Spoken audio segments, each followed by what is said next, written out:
Graça e paz, como vocês estão? Vamos encerrar hoje, né, o livro de Gênesis.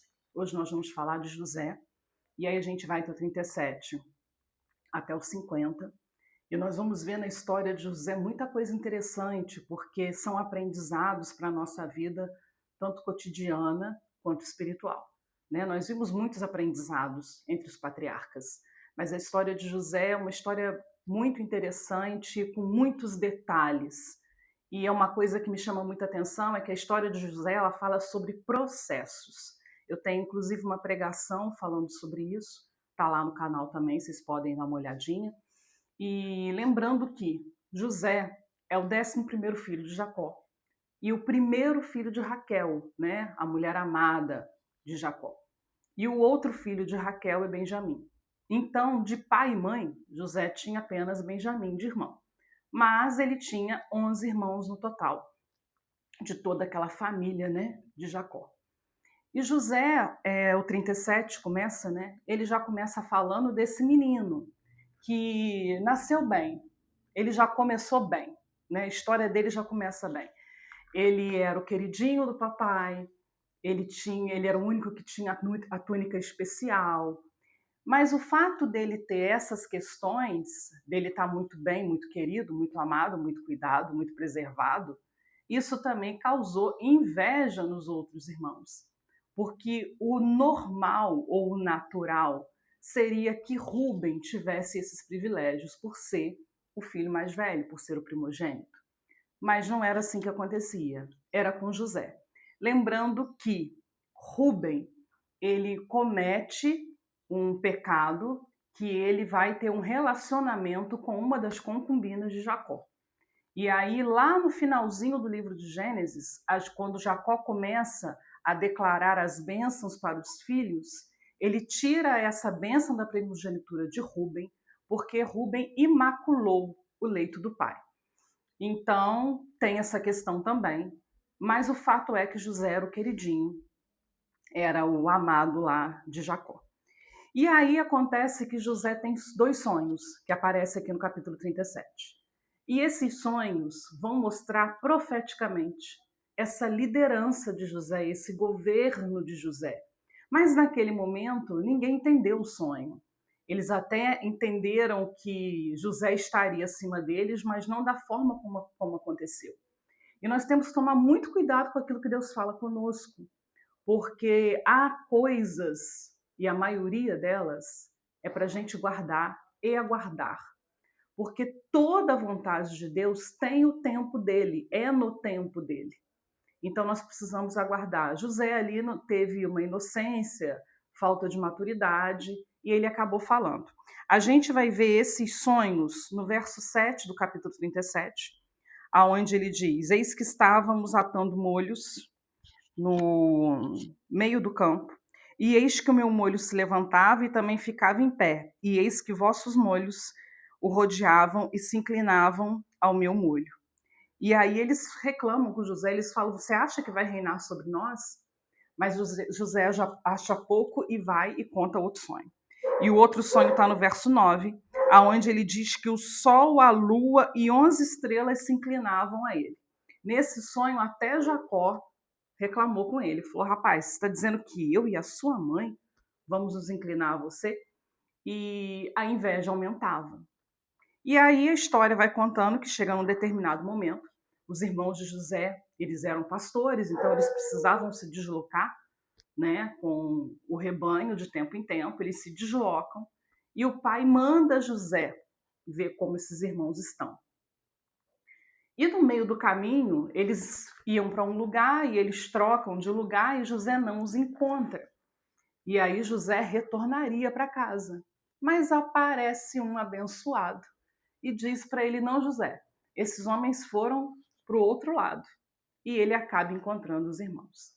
E se a gente pensar, se esse camarada não tivesse aparecido, nada disso teria acontecido com a vida de José. Pois é, há situações na nossa vida que a gente fala que foi uma investida, que foi uma seta, que foi uma dificuldade, mas na verdade era a pedra no meio do caminho que precisava que a gente passasse por ela, que a gente parasse ou que a gente mudasse de trajetória.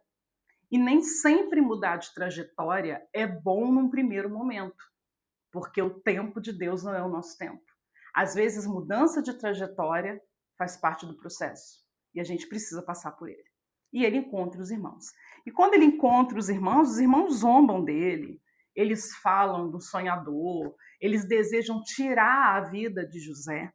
E aí a gente vai ver no 21 que Rúben é que livra ele da mão dos irmãos. Eles jogam ele num poço, né, no tipo de uma cisterna, um buraco que tinha lá, um lugar. E quando passa um grupo de ismaelitas, eles vendem para os ismaelitas. Vamos lembrar que ismaelita, descendente de Ismael, filho de Abraão. Então havia um parentesco, inclusive. Mas eles eram mercadores de escravos. E aí eles pegam José e eles levam José para o Egito. E chegando no Egito, José é comprado por um oficial do palácio, que era Potifar. Eu vou fazer só um parênteses aqui, no capítulo 38, aparece a história de Judá e Tamar. E essa história eu vou fazer um vídeo à parte, tá? Para não confundir com a história de José. Então, quando a gente vai lá para o capítulo 39, a gente então começa a história de José no Egito, especificamente. E José, então, vamos pensar nos processos de José. Ele começa a história como filho queridinho do papai, o único que tinha a túnica especial. E aí, desse processo aqui, deste momento, ele vai e cai para escravo na casa de Potifar. Lembrando que essa história da túnica, da roupa, ela vai acompanhar José por toda a história dele. Os irmãos, quando vendem ele para esse grupo de ismaelitas, de mercadores, eles pegam essa veste de José, eles matam um animal, eles tingem de sangue, né? E eles sujam de sangue, e eles levam para Jacó e diz que encontraram aquela veste, que provavelmente José tinha sido devorado por um animal. E imagina o sofrimento, o desespero de Jacó, de perder o filho tão querido, tão amado dele, o filho que provavelmente ele tinha todas as questões de sucessão e liderança sobre a vida dele. Afinal, ele era o que tinha a túnica especial. E então, ele chegando na casa de Potifar, a palavra de Deus nos diz que ele trabalhava com excelência. E eu gosto muito porque isso aparece várias vezes na história de José. No 39:2 diz assim: "E o Senhor estava com José, e foi varão próspero, e estava na casa do seu senhor egípcio." Independente da posição que José estava, ele sempre prosperava. Deus era com José. Por que Deus era com José? José tinha promessa, né? Ele era filho de Abraão, de Isaac e de Jacó, né? A Bíblia nos fala assim, que é uma descendência. E ele era um cara íntegro, um rapaz íntegro, um rapaz que, apesar dele não estar na terra dele, apesar dele estar numa terra estranha, ele era dependente, obediente, temente a Deus. E a gente vai ver isso nesses detalhes da história. No 39:4, diz que Potifar deixou toda a casa sobre o governo de José. Então José chega naquele lugar como escravo e ele acaba governando aquela casa, mesmo sendo escravo. Então ele tinha o título, ele era um escravo, mas ele não vivia como escravo. Ele vivia como chefe da casa, né? Obviamente abaixo de Potifar. E aí o texto diz que aparece uma dificuldade, porque no 6, verso 6, diz que ele era formoso de aparência e formoso de vista. E a esposa de Potifar se interessa por José. E ela fica ali perturbando José para que José se relacione com ela. Só que José, ele foge disso, porque ele entende que seriam dois grandes pecados. Primeiro, porque ela era a esposa do patrão dele. Ela não era uma mulher solteira. E ele também não se envolveria sexualmente enquanto solteiro, porque ele tinha os princípios de Deus sobre a vida dele. Ele teria uma esposa e se envolveria com essa esposa. Então ele não se envolveria com ela por esse motivo, porque ela era casada, porque ela era esposa do patrão dele, né, ou do dono dele, que afinal de contas ele era escravo. E ele sabia que isso era um pecado diante de Deus. Então ele deixa isso muito claro, que ele não cometeria esse pecado. E aí o texto vai nos mostrar no verso 12 que ela segura ele pela veste e ele foge dela, e a veste dele fica na mão dela. E ele deixou a sua veste na mão dela e fugiu, e saiu para fora. A gente vê novamente uma questão de roupa, de veste na vida de José. E com essa situação, Potifar leva José para a prisão. Tem um detalhe interessante aí, que alguns historiadores, né, estudiosos, teólogos falam sobre isso, que o normal naquela época seria José ter sido morto. Potifar ter levado José preso tem algo a mais aí. Ou Potifar não acreditou totalmente na história, ou ele gostava muito de José para desejar a morte de José. O fato é que José foi preso, não morto.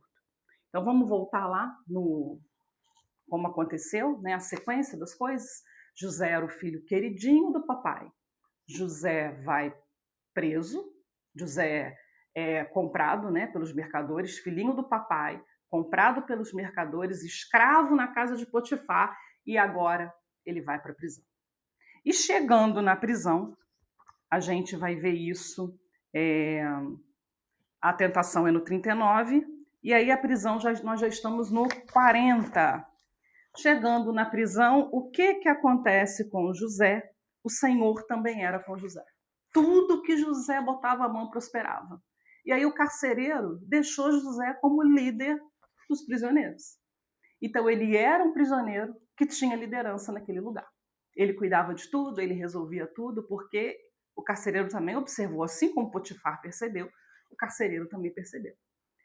E aí ele estava na prisão, injustamente, e acontece um episódio na prisão, que é uma interpretação de sonhos. Aparecem lá presos o copeiro e o padeiro do rei. Eles fizeram algo que desagradou o rei e eles foram presos. E ambos tiveram sonhos. Não vou entrar nos sonhos porque já está muito grande o vídeo. A questão é que José interpreta os sonhos deles e os sonhos se cumprem. O padeiro morre, é condenado à morte, e o copeiro é restituído à função dele. E aí ele diz para o copeiro, olha, quando você chegar lá no palácio, você fala de mim. Fala, ó, tem um rapaz bom lá na prisão, ele está preso injustamente, dá uma olhadinha nele. Observa que José não reclamava, José não murmurava. Mas quando teve uma oportunidade de mudar, ele pegou essa oportunidade com todas as forças. Mas o copeiro se esquece de José.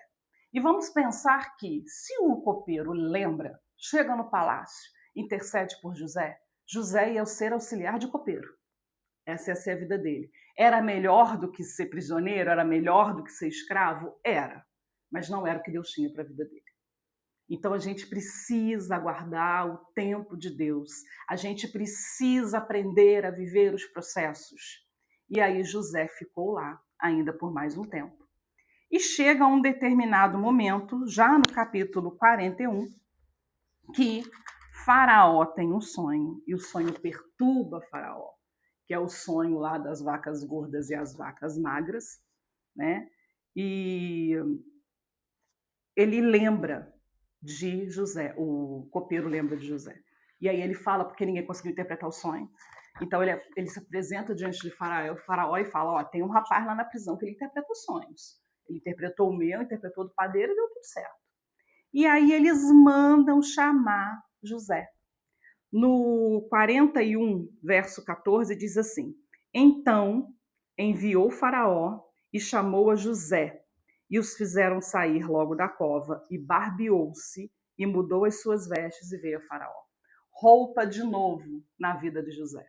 Então José tinha uma veste maravilhosa enquanto filho queridinho, ele perde a veste quando ele se torna escravo, ele deixa as vestes para trás na mão da mulher de Potifar, ele vai para a prisão, e agora quando ele vai se apresentar a Faraó, ele recebe vestes novas, ele recebe uma nova possibilidade. E quando ele chega ali diante de Faraó, ele interpreta o sonho de Faraó, coisa que ninguém que estava ali, nenhum dos adivinhos, dos magos, conseguiram interpretar esse sonho.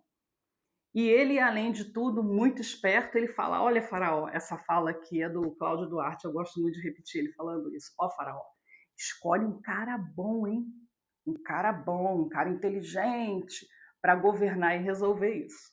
É claro que a Bíblia não diz isso, mas Faraó identificou que havia um Espírito de Deus sobre a vida dele e que ele seria a melhor pessoa para governar, para liderar, para organizar essa situação nesses 7 anos de fartura, para que houvesse, depois, nos 7 anos de pobreza, as pessoas não morressem de fome. E assim foi. E aí José, então, ele é elevado a governador. Ele era a única pessoa, era o cargo mais alto, abaixo de Faraó. No 38, diz assim: pois que Deus te fez saber tudo isto, ninguém há tão inteligente e sábio como tu. Verso 41, disse mais Faraó a José: vês aqui te tenho posto sobre toda a terra do Egito. E tirou Faraó o anel da sua mão, e o pôs na mão de José, e o fez vestir vestes de linho, mudou a veste de novo. Agora era outra veste. E pôs um colar de ouro no seu pescoço.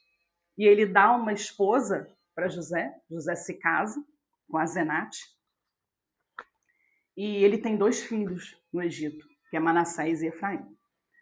E aí tem esse período de fartura. Nesse período de fartura, ele faz todo um planejamento, ele junta tudo que ele pode juntar para que houvesse mantimento para a época da escassez. E aí passam-se os 7 anos e começam então os 7 anos de escassez. E aí, nesse momento desses 7 anos de escassez, aonde falta comida? Lá onde os irmãos de José estavam, lá onde a família de José estava.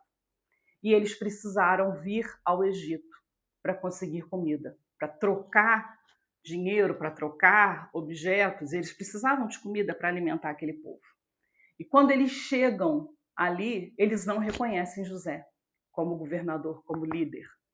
E aí o texto fala que eles se curvam a José, porque José era o governador, era o líder, e José então lembra do sonho.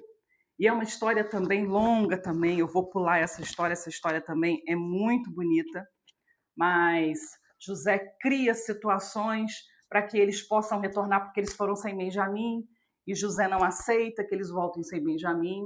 Ele acusa os irmãos como se eles tivessem ido espiar a terra, e Simeão fica preso, e ele fala: eu só vou soltar Simeão se vocês voltarem com um filho menor. Mas, na verdade, José desejava que eles reconhecessem a bobagem que eles fizeram. E aí eles voltam para a terra deles. Jacó não libera Benjamim de maneira alguma. Aliás, era o único filho de Raquel que estava vivo, né? Que Jacó imaginava que estivesse vivo. Ele não libera. E aí chega um ponto que acaba, não tem jeito. Ou ele libera Benjamim para ir, ou morre todo mundo, inclusive Benjamim de fome. E aí os irmãos conseguem retornar. Judá se coloca no lugar, fala: não, eu vou resolver, qualquer coisa você pode pegar um dos meus filhos. Judá se posiciona realmente, eles retornam, e José faz um momento lá com eles de comida, de momento de mesa. Quando eles vão embora, José manda colocar o copo de prata dele na saca de mantimentos lá de Benjamim. E aí os guardas vão atrás, fala que roubaram, ele fala que vai ficar com Benjamim como prisioneiro dele, e os irmãos entram em pânico: não, Benjamim não. E aí eles se revelam, eles contam a verdade para José. José chora, se revela a eles, e eles se organizam ali e resolvem as mágoas. E José fala isso com eles, que no final das contas, a maldade deles, Deus transformou em bênção na vida de José, para que José pudesse abençoar também a família dele e que ninguém perecesse. E aí Faraó fica sabendo disso, manda trazer a família toda de José, cerca de 70 pessoas, quando a gente chega no finalzinho aqui do livro, cerca de 70 pessoas vêm viver no Egito. E aí eles vivem bem, né? Eles têm uma terra específica para eles, que é a terra de Gósen, onde eles podem trabalhar lá, porque o trabalho deles não era bem visto no Egito. Mas aí nessa terra eles conseguem trabalhar, eles conseguem sobreviver. E aí, na sequência aqui, a gente vai ver a morte de Jacó, quando nós já estamos no finalzinho aqui. né? No 49, aparece Jacó doente no 48. No 49, Jacó adoece. E Jacó, então, reúne os filhos para poder transmitir a bênção. E essa bênção é muito interessante porque ele adota os filhos de José como filhos dele, que era Efraim e Manassés. Então, quando a gente vai ver os 12 filhos de Jacó, não aparece José, as 12 tribos de Jacó, não aparece José. Por quê? Levi foi uma tribo que virou uma tribo de sacerdotes, então de 12 cai para 11. José saiu, caiu para 10. E os dois que foram colocados neste lugar foi Manassés e Efraim, que eram os filhos de José. E na hora que ele está abençoando, ele vai falando as características dos filhos, ele vai falando daquilo que os filhos seriam. E quando chega nos filhos de José, ele abençoa Efraim, que era o caçula, como primogênito ao invés de Manassés. José até fala, pai, está trocado. Ele fala, não. Ele pega Efraim e ele dá a bênção da primogenitura para Efraim. E ele diz que Efraim é o único que levaria o nome dele, porque o primogênito podia levar o nome do pai, os outros filhos não. Então Efraim era aquele que estava autorizado para levar o nome de Jacó, no caso Israel. E a gente vai ver isso lá na frente, esse detalhe, que é quando, depois do reinado de Salomão, reina Davi, reina Salomão, Salomão faz muita bobagem. Quando o filho dele, Roboão, assume o reino racha. Então Israel se divide em dois. Fica o reino do norte, sob o comando de Jeroboão, e o reino do sul, sob o comando de Roboão. E aí o que acontece? O reino do norte, a capital ali era em Efraim. E Efraim tinha direito ao nome de Israel. Por isso que o reino norte ficou chamado Israel e o reino sul ficou chamado de Judá. E aí, nesse momento aqui, tem o momento da morte de Jacó. E Jacó pede para ser enterrado lá no lugar onde foi enterrado Abraão e Sara, Isaac e Rebeca. E Lia foi enterrada lá também, Rebeca não foi. Interessante, né? Rebeca era a esposa amada, a esposa querida, mas Rebeca não foi enterrada na sepultura dos patriarcas e matriarcas. Ela foi enterrada no meio do caminho. E aí Jacó, eles levam Jacó lá para ser enterrado lá. E aí é o lugar onde estão os 3 patriarcas e as 3 matriarcas, né? E aí o texto diz que eles lamentam lá a morte do pai, já no capítulo 50, e que José fala que quando o povo saísse dali, porque ele sabia que um dia o povo ia sair do Egito, ele queria que levassem os restos mortais dele, para que ele fosse enterrado nessas terras. Ele não queria ficar ali pela eternidade ali no Egito. E aí a gente vai agora para Êxodo, e a Êxodo a gente começa uma nova história, com mais de 400 anos passados, pós-José, e com muita coisa boa também para a gente ver. Tá? Esse vídeo ficou muito longo, mas foi o mais rápido que eu consegui fazer. Tá bom? Deus abençoe vocês.